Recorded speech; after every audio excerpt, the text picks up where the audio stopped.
Welcome to week 5, video 4 for PSC 355, and in this video we're going to be looking at the domestic politics of exchange rate policy. So the central question we want to answer in this video is what explains government's exchange rate policy choices? We've looked at the different options governments have, and we've looked at the consequences of a flexible exchange rate regime, in particular how that relates to capital flows. But what explains the choices governments make over exchange rate policy? Well, we're going to look here at a society-based explanation. This is similar to our society-based explanations for trade policy. And this perspective views that exchange rate policy choices of governments are the result of politicians responding to the demands from domestic interest groups. Now, in the international monetary system today, we've already noted that most countries generally opt for international capital mobility, that this is more or less a universal choice for most countries.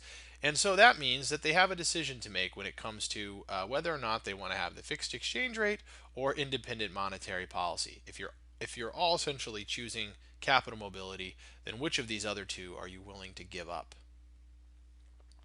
Do you want to have the fixed exchange rate with the stability and credibility, or but if you choose that, of course, you're giving up that independent monetary policy, or do you want to have independent monetary policy and give up the fixed exchange rate?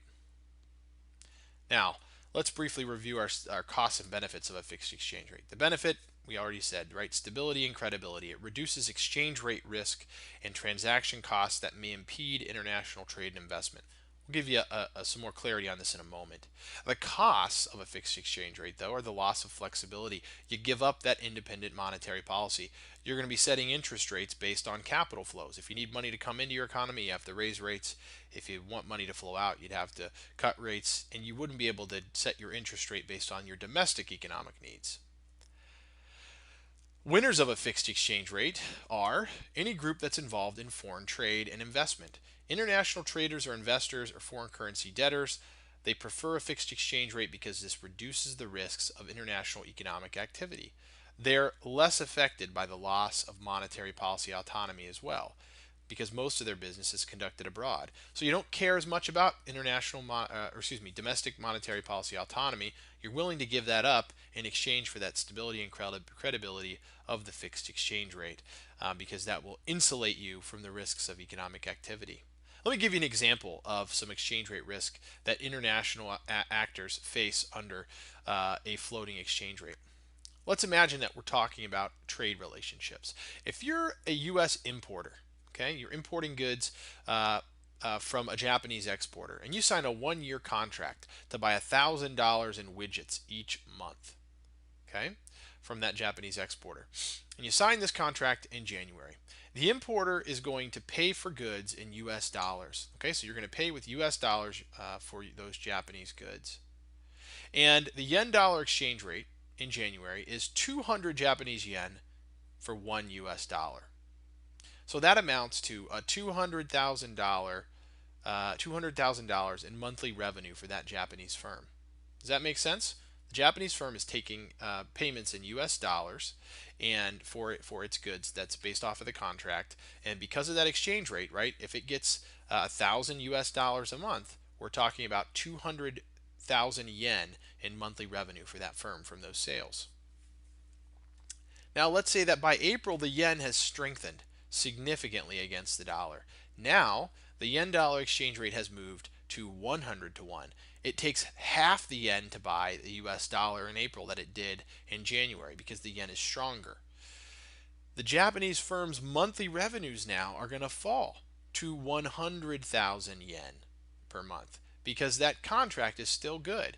You're still accepting payments. You're getting $1,000 from that importer in the U.S. But those $1,000, when you convert them back into yen, which is what you need to do, is you're only going to have 100,000 yen. So you actually lose a ton of money. This is the exchange risk that the Japanese firm assumes because the yen floats against the dollar. And that can explain why actors like this Japanese firm would prefer a fixed exchange rate.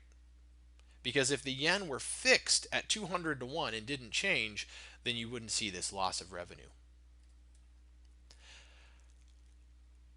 Who are the winners of a floating exchange rate? This is the opposite side. Well, any group whose activity is confined to the domestic economy. So if you're in the non-tradable goods industry, or if you're in the import competing producers of tradable goods industry, you're the winner, right? An example of non-tradable goods would be construction services, or if you are a barber, or if you're someone who works in a hotel industry. These are all goods that can't be traded. And so you don't really care about exchange rates because your economy, your economic activity is confined to the domestic economy. What you want, right, is you want your government to have policy autonomy, to be able to adjust the interest rate to take care of domestic economic conditions. If unemployment's high, you want the central bank to be able to lower interest rates and vice versa. So the costs and benefits of a strong or weak currency. A strong currency benefits the country by increasing citizens' purchasing power, may increase living standards, but the costs are that it increases the price of domestically produced goods abroad. The benefit of a weak currency is that it makes domestically produced goods more competitive abroad, and foreign goods are more expensive at home. The cost is that it decreases citizens' purchasing power, and it may reduce living standards. So, who are the winners of a weak exchange rate? Groups that produce tradable goods. That weak currency means that domestically produced goods are cheaper in foreign markets. And so, if you're an export oriented industry, then you are going to win from a weak exchange rate. The weaker currency also makes foreign imports more competitive. So if you're an import competing sector, in other words, if you're an American shirt producer, to go back to our first week second week of videos, if you're an American shirt producer, you're competing against cheaper Chinese imports. You're going to also like the US dollar to be weak because that means that Chinese shirts are going to cost more relative to the domestically produced shirts. So if you're in the tradable goods sector, whether you're an export oriented or import competing, you win from a weak currency. The winners of a strong exchange rate, on the other hand, are those who are involved in the non-traded goods sector, anyone who's an overseas investor or a foreign currency debtor as well. The strong currency makes imported goods cheaper. So any individual who's not involved in the traded goods sector, you're a consumer, you're going to want a stronger currency because that means it's going to be cheaper to buy foreign products. It also makes it cheaper to purchase assets overseas. A strong dollar, for instance, makes investing in foreign stocks and bonds cheaper for American investors. And so that's a win, right? And that means their dollar is going to go further. So they would prefer a strong currency. And a strong currency also makes it easier to pay back foreign currency debts. We haven't really discussed this, but some individuals actually borrow in foreign currencies, and so a strong currency means that you can actually more easily pay back that foreign currency debt because your strong U.S. dollar, for instance, could be easily converted into many more, say, pesos or whatever currency your foreign debt is denominated in. So the breakdown of sectoral exchange rate preferences looks something like this. Now I just want to note this looks a little different from the 2x2 in your textbook. The main difference is the upper left hand quadrant in this 2x2 does include groups, and this is somewhat different from what Oatley presents. Otherwise it's basically the same. So this is a slightly different perspective, but the basic points are the same. So a strong fixed exchange rate, who prefers that? Well, international traders, investors, and foreign currency debtors. They don't worry as much about monetary policy autonomy. They want that stability of the international or the fixed exchange rate so they don't have to worry about exchange risk, and they want a strong currency because it means their local currency is going to go further. If we move to the upper right hand quadrant, the floating strong currency, well, that would favor non-tradable goods sectors and service sectors. They want monetary policy autonomy. They don't want to give up that. So they're willing to give up the fixed exchange rate. They don't care about exchange rate risk because they're dealing only in the domestic economy. And they want a strong currency because that means their purchasing power is stronger. They're able to live more cheaply and buy foreign goods more cheaply because of their strong currency. Moving into the bottom left, the fixed weak combination. That, of course, is preferable for export-oriented groups and sectors because a fixed exchange rate means you're insulated from exchange risk, and the weak currency means your goods are more competitive internationally. And then finally, the bottom right, The import competing sector likes the floating weak currency because this means that the weak currency means that your foreign goods are going to be more expensive, so that means you're going to be more competitive domestically.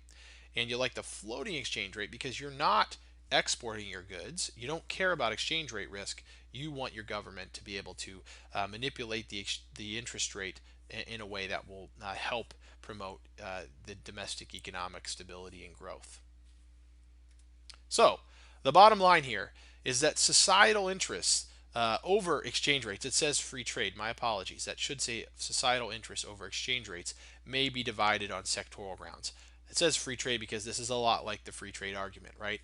Sectoral interests or different sectors have different preferences over exchange rates, and so therefore, government exchange rate policy may reflect societal interests over exchange rates. Again, not free trade. Apologies for the typos there.